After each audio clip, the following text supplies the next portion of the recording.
How's it going, folks? It's Andrew from MAO Magic, and I have the new Magic Mouse 2. So Apple dropped a whole bunch of new peripherals on us with the launch of the new iMacs in late 2015, and among them was the new Magic Mouse 2, building on the previous generation Magic Mouse. So before they actually had like the Apple mouse that was kind of the round, bulbous guy, then they switched to this new, really low profile, minimalistic gesture-based mouse with that kind of acrylic plastic on the top and the aluminum body. Now, this new version doesn't really change any of that, it just builds upon it. So it still has that low profile design, which many people don't like. Some people think it's way too flat. I've never really too much had a problem with it. I think it feels fairly comfortable when you kind of get used to it, but you do have to kind of get used to it. You don't have it's much smaller, but it's really useful for traveling, especially if you're just throwing it in your bag. Super simple.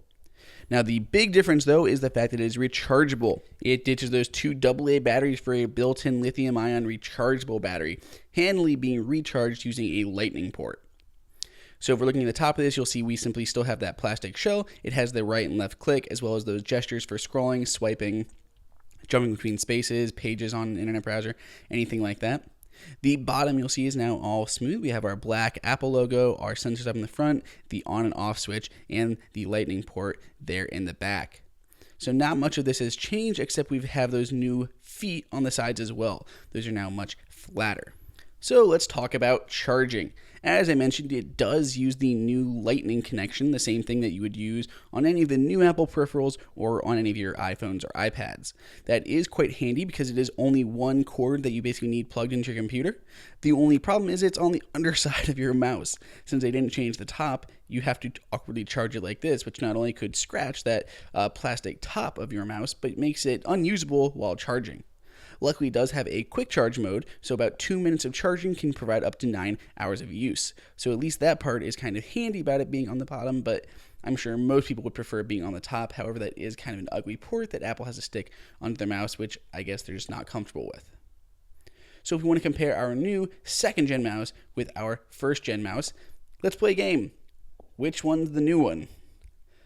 They all look pretty much identical, especially over the top. They all weigh about the same, coming in at 100 grams, so the weight does not change too much from generation to generation, but we're really going to notice all the differences on the bottom side of the Magic Mouse.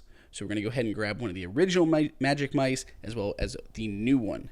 One noticeable improvement is on the previous generation, you had to kind of walk through the Bluetooth setup on your Mac. You would turn the mouse on, you'd go through like the accessory setup and try to go through the process of adding the new mouse. However, on the new one, all you have to do is simply plug in the lightning cord and it'll automatically pair. So there's no setup process. You just plug it in and it's automatically done.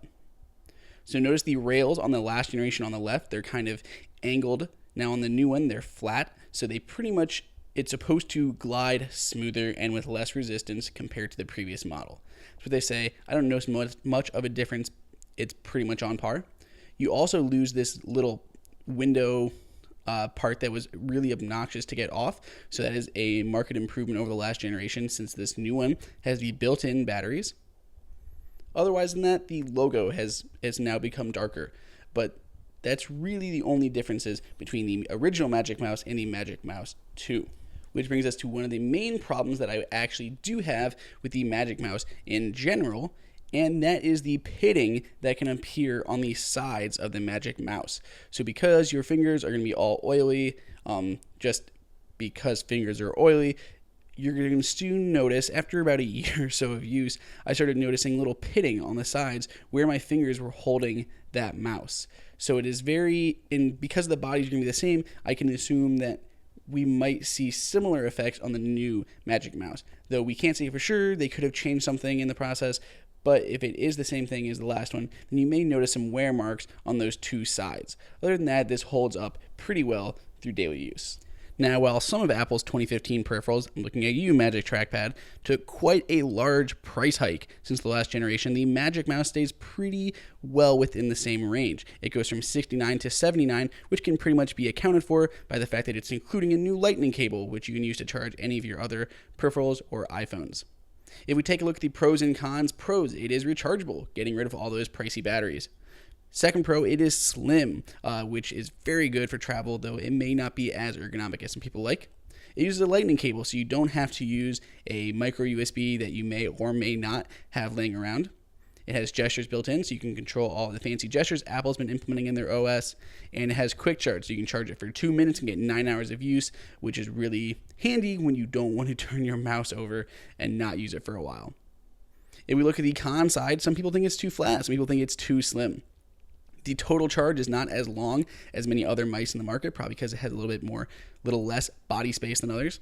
It's still kind of expensive compared to others on the market at $79. It has no force press, which is really the biggest missing feature here. The new trackpad has it, the new MacBooks have it, the new iPhones have it. Why is it not in the new generation of the mouse? And the charger is on the bottom, which is quite a big problem. If you want to check out any of the other Apple peripheral videos, the links are at the end of this video. If you'd like to buy the Magic Mouse or any of other Apple's peripherals, the links are in the description below. Throw up any questions in the comments. As always, make sure you subscribe, and I guess I'll see you guys all next time.